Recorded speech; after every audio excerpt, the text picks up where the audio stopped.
विभिन्न औपचारिकताओं में न जाते हुए मंचासीन हमारे समस्त अतिथियों, विशेष तौर से संपादक महोदय प्रेम प्रताप जी और सम्मानित जजेस, प्रिंसिपल साहब, सबसे विशिष्ट प्यारे बच्चों, जो निर्णय अभी आया है मुझे लगता है कि इसे आप सहर्ष स्वीकार करेंगे, क्योंकि होता यह है कि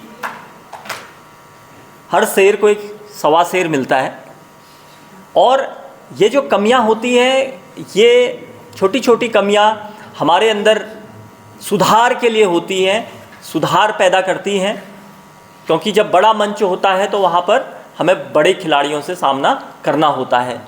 कहते हैं कि चलता रहूँगा मैं पथ पर तो चलने में माहिर हो जाऊँगा, या तो मंजिल को पाऊँगा या अच्छा मुसाफिर हो जाऊँगा। तो आप ने चयन के उपरांत आप यहाँ पर आए, जो सफल हो गए उन्हें बहुत बहुत बधाई है, जो असफल हुए मैं उन्हें कभी भी असफल मानता ही नहीं हूँ, क्योंकि असफलता कोई वर्ड नहीं होता, वो हमेशा क्या होता है, एक लेसन होता है। There are no failures in life, there are always lessons in our life. तो बात आती है वाचन की, पढ़ने की। तो देखिए, पढ़ना और वाचन करना एक इतनी बड़ी कला थी कि जब लेखनी का आविष्कार नहीं हुआ था, कोई लिपि नहीं थी, तब से मानव समाज जब से चला आ रहा है, तब से हमारी ये वाचन की शैली जो है वो चली आ रही है। और आपको शायद पता हो या ना हो, जो ऋग्वेद है, ऋग्वेद वो जनरेशन्स से चलकर आज तक हमारे पास जब आई थी तो वो मौखिक रूप से ट्रांसफ़र होकर के आई थी। ऋग्वेद शुरुआती दौर पे लिखे नहीं गए थे, वो बाद में लिखे गए। तो मेरा आपसे कहना यह है कि आज जो सीखने की प्रथम सीढ़ी है वो है लिसनिंग एंड स्पीकिंग। पहले व्यक्ति सुनता है, उसके बाद वो वाचन करता है। लेकिन सवाल ये है कि क्या सुनना है और क्या बोलना है, ये आपको तय करना है। तो अच्छा सुनिए, अच्छा बोलिए और अपने को अभिव्यक्त कीजिए। अभिव्यक्त करते हुए कईयों के माथे पे बल पड़े हुए थे। नहीं, बोलने के बारे में कहा जाता है कि our speaking should not bring wrinkles on our face, rather twinkles on our eyes. यानी कि हमारे चेहरे पे झुर्रियाँ नहीं आनी चाहिए, रिंकल्स नहीं आनी चाहिए, आंखों पे चमक आ जानी चाहिए, तभी तो हम श्रोताओं को प्रभावित कर पाएंगे। यस और नो? तो जब भी आप पढ़िए, बड़े इंजॉय करते हुए पढ़िए और आंखों से आंखें मिला करके बात करिए, जो कि शायद पूर्व वक्ताओं ने भी कहा है। तो मैं आपका अधिक समय नहीं वेस्ट करूंगा, लेकिन आप ये जो फेक बुक है, फेक बुक के आवरण से बाहर आइए, है ना।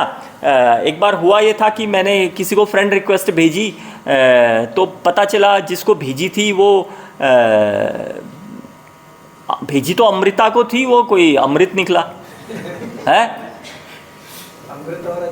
अमृत निकला। तो कहने का आशय ये है, जो ये वर्चुअल वर्ड है, वर्चुअल वर्ड से आप लोग बाहर आइए, किताबों पे फिर से come back to the books, come back to the newspaper. Newspaper तो हमारी दिनचर्या का पहला हिस्सा हुआ करता था, सुबह की खबरें, सुबह के अखबार। लेकिन मैं जो कहूँगा सच कहूँगा, सच के सिवा कुछ नहीं कहूँगा। अखबारों में भी सब चीज़ें पढ़ने लायक नहीं होती हैं। अखबारों में अगर कोई चीज़ पढ़ने लायक है तो वह संपादकीय वाला पृष्ठ और हमारी जो लोकल की खबरें। तो सब कुछ नहीं पढ़ना है, ये आपने तय करना है कि क्या पढ़ना है। ठीक है, हर बार सेंसेशंस को लेकर के बह नहीं जाना है, उसमें आपने बुद्धि और विवेक से नीर शीर विवेक ही होकर के ये तय करना है कि अखबारों में से कौन सी खबर वो हमारे काम की है।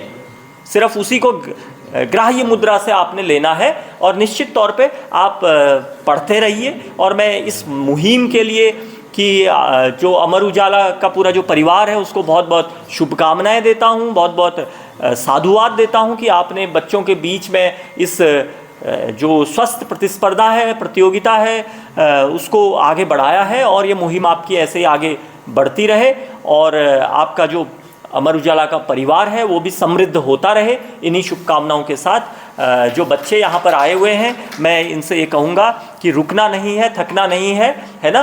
क्योंकि वो कहते हैं ना कि वह पथ क्या पथिक, वह सफलता क्या जिस पथ पर बिखरे शूल न हो, और नाविक की धैर्य परीक्षा क्या जब धाराएं प्रतिकूल न हो। तो प्रतिकूल धाराओं में भी आपको आगे बढ़ते रहना है। Thank you.